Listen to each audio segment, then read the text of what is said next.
Hi, in this video I'm going to show you how to create a risk assessment chart. Now for a risk assessment chart, you're basically trying to show a relationship between the probability and impact. So the probability of something happening, is it low, medium, high, and what is the impact? Is it low, medium, high?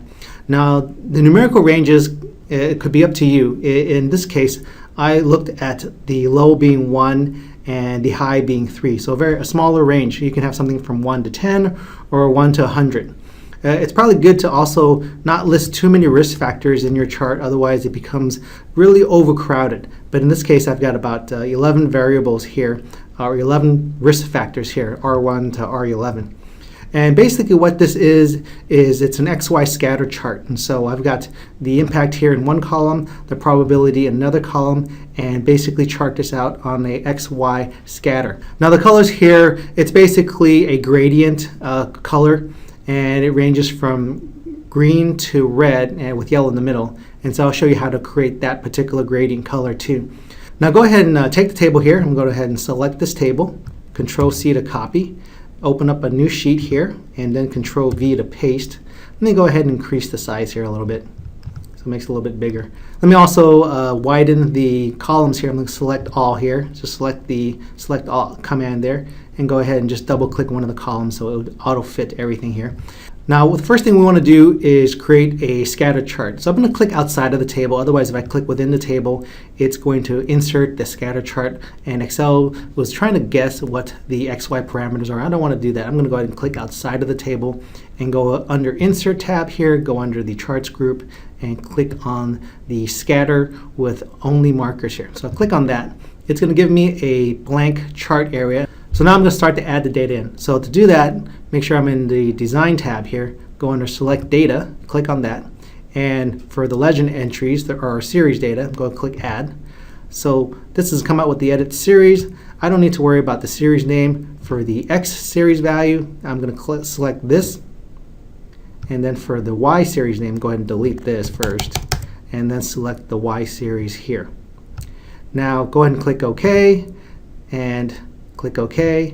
Now you notice that it has plotted out the risk factors here. So you notice that there's only 6 points here where we have 11 because some of the risk factors have the same numbers. For example, R5 has 2,2 and R11 has 2,2. So they're going to show up around the same here. So if I hover over it, you'll see that there's a 2 there and another 2 there. And usually what we want to do also is kind of have labels for these different points. So if I right click and select Add Data Label, you'll notice that it provides a label. You'll notice that it provides a label of the value. So if I try to right click that and go under Format Data Labels, and it shows that the labels give me a couple options. I can either have the Y value or the X value or the series name, which is basically the default series name Excel gives.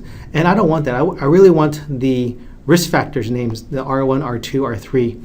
And unfortunately, Excel does not have that inherent capability to do that, to automatically pull in the labels from column A. What you need to do is actually use a macro available on the Microsoft.com site. So if I go under the Resource tab here, I'll show you where the URL links to it, and this is basically the macro for it. And in order to have this macro enabled for your file, you would have to save the file as a .xlsm file. So usually for Excel files, they're saved as .xlsx files.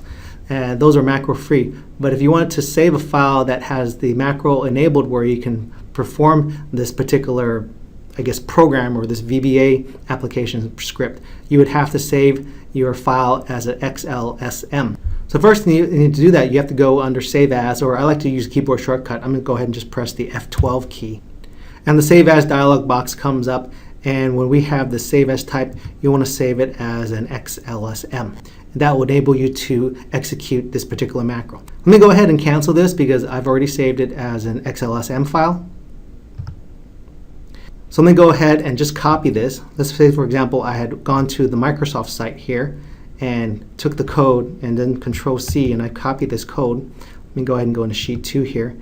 And I'm going to go ahead and just remove these labels right now. Click Delete and remove those labels. And then to enable the labels, you would have to go into the macro editor. And so what we need to do is make sure we have this developer tab enabled. If that's not enabled in your particular setting, what you can do is right click and go under customize ribbon, and then make sure that under the main tabs, the developer tab has a check mark next to it, and make sure that that's enabled. Once that's enabled, let me go ahead and cancel this. Once that's enabled, you can go under the developer tab and go under the Visual Basic. And once you click on the Visual Basic command, it gives you this window. And I've already put this module code in there. So what I'm going to do is start from scratch. So I'm going to start from scratch. I'm going to go remove this module. I'm going to right click that, click on Remove Module 1. Do you want to export it? No, I don't want to export it. I just want to remove it. So I'll click No. So it's almost like I don't have a module. So what I'm going to do is I'm going to go under Insert Module. I'll click within this window pane, and I'll go ahead and press Control V to paste that code in. Go ahead and click Save, and I'll go ahead and close this window. And I'm still in my Developer tab, and I'm going to go ahead and run the macro. So I'll go ahead and click the macros command here, and the macro name shows up here, highlighted. I'm going to go ahead and click Run. Also wanted to kind of point out before I run this macro, according to Microsoft, when we copy the macro from the Microsoft site, you have to have the table set up with 3 columns. Your first column is the description of that label. The second column is your X series of data, and your third column is your Y series of data. So once that's set up correctly, you can run this macro correctly. So once I click on the Run button, what you'll notice now is it has put in the labels for the first column. You also notice that some of the labels are kind of on top of each other because the data is similar. So we have, as I mentioned before, R11 and R5 is the same. So what you might need to do is you might want to click on the label and kind of move them out into place so they don't clobber each other. So I can just click on one of the labels here and kind of move it out here. Looks like maybe there is one over here. I'm going to move this one out, and there's one up here. I'm going to move that one out. And maybe there's one over here, and let me go ahead and move that out. So I think there's actually one more here. Let me go ahead and move this one out. So we've got our 1, 2, 3, 4, 5, 6, 7, 8, 9, 10, 11. So now we have our 11 series of data here, and now I can just kind of do some formatting now. I'm going to remove the legend, click on the legend here, press delete, and remove these grid lines here. And click on that and press delete. And now I want to add the gradient here, the green to yellow to red. So I'm going to select on the plot area. The plot area is selected here. I'm going to go ahead and right click and select this Format Plot Area. And once that's selected, what I want to do is I want to have the fill color be this gradient fill. Go ahead and click on that, and it kind of defaults to this blue color here, or whatever colors that are default for your theme. So what I want to do is I want to make the first color here, so that's selected already. I want to make the first color green, so I'm going to go ahead and select this green here. And the second color, I want to select yellow. Go ahead and select that color. The third color, I'm going to click on it and go ahead and select red. All right, so now I've selected red, but unfortunately the direction of the gradient is the wrong way. So what I want to do is I want to change the direction of the gradient. So I'm going to select on this and have the gradient go from corner to corner, this bottom corner here, this linear diagonal from bottom left to top right. Once I select on that, you'll see now I have kind of a nice gradient from green, yellow to red. But look at the yellow, it's a little bit small, so maybe what I want to do is add another stop here. So I'm going to go ahead and click maybe here, and go ahead and click add another stop, and it's kind of added one afterwards. And I want to select that to be also yellow. Let me go ahead and select yellow here. So now this is yellow, I'm going to kind of move it a little bit over here. So you can move this accordingly to how you want the gradients, which areas they want to be in. For this example, let me move the second stop here. So it kind of appears maybe around 2.5 to 2.5 over here. So I'm going to move it a little bit over here, and maybe this part of it, I'm going to move it a little bit closer down here. And so we see that we have a nice little yellow area. Let me go ahead and move this window over a bit here. Oh, it looks like maybe we want to add a little bit more. So I'm going to go ahead and move this up a little bit more. So we have a little more green on the 2.5. So we have a nice area here. If we wanted the red to be a little smaller, of course I would move this particular stop, the third stop, a little higher. And you see the red is up there. So once we have that all set in place where we like it, we can go ahead and click close. Now we have our grading area from green to red. Now the next thing we want to do is maybe have labels here and change the access values here. So I'm going to go ahead and click on the bottom access value, right click and select Format Chart Area. Let me go ahead and pull this window over here up here. So once you have the format window up, you can actually select on anywhere in the chart, and you'll have some options to change that particular part of the chart. So let me go ahead and select the axis here down again, and so you see that now it's formatting the axis. So now we have the format axis window open up. I don't really want it to go to 3.5. Maybe I just wanted to have to go to 4. So I'll go ahead and select this maximum to 4.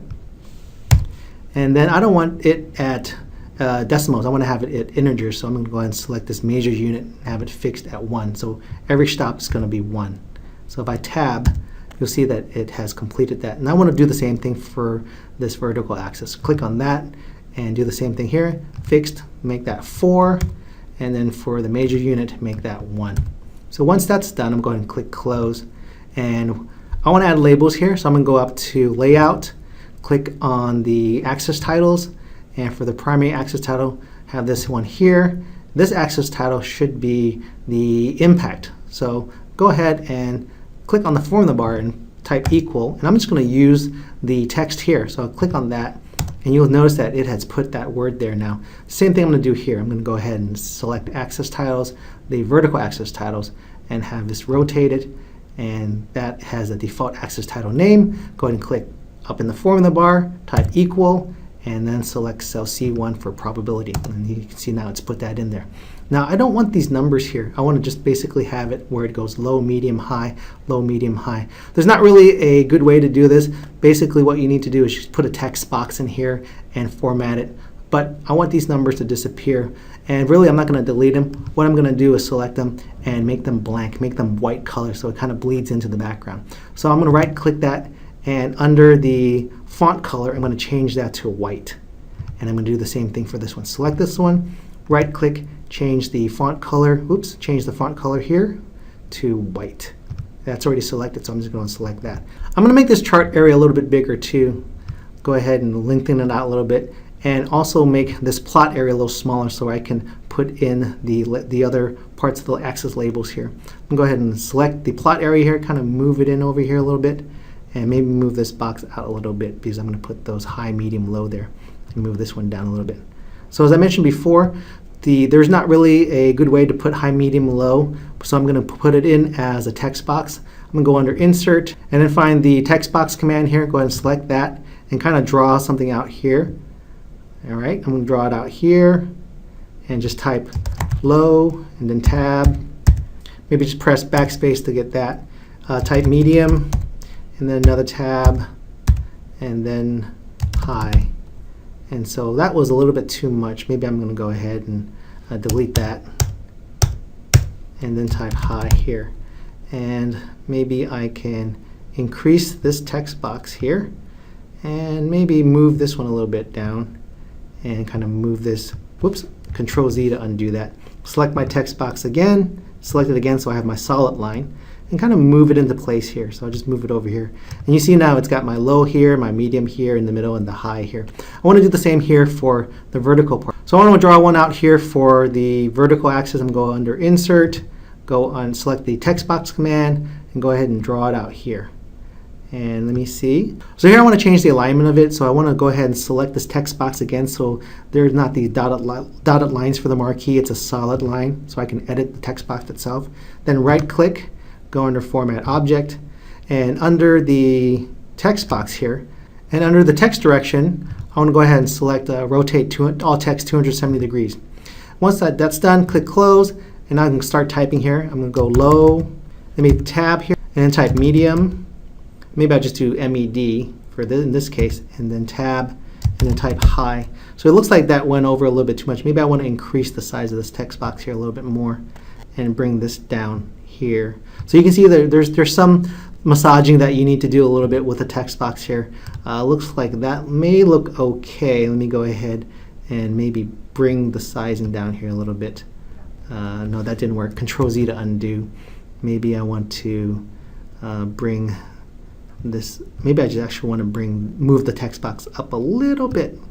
Okay, and so that might not be too bad. We have our low here and our medium here and our high. So there's some things that you can do. You have to kind of manually adjust this a little bit so it kind of fits, but I'm not going to do it too much. It looks okay, so I think this will do for, in this particular example. We've got our probability here, up here for the vertical axis, our impact here for our horizontal axis, these markers here which have our labels here. So we maybe want to do some more formatting. Maybe we don't want these grid lines. I go ahead go under View and deselect this grid lines and so you don't have those grid lines. It makes it look a little nicer. Maybe I want to give a little bit of shadow to this box here. I'm going to select the chart and go under Format and go ahead and go under Shape Effects and maybe give it a little bit of a shadow. Let me go give it a shadow. Maybe this one would be nice, this offset left. And so now we have kind of a nice little offset shadow here. Makes the box look a little bit nicer. And now the nice thing about having this particular chart in Excel, you can also do this in PowerPoint and manually put this in, but the nice thing about having it in Excel is if you change any of the impact or probabilities here, it automatically changes the location of it in the label. So if R5 was actually 3 and 3, and it's changed over here a little bit, and what we need to do is probably just move that around, move R5 down a little bit here.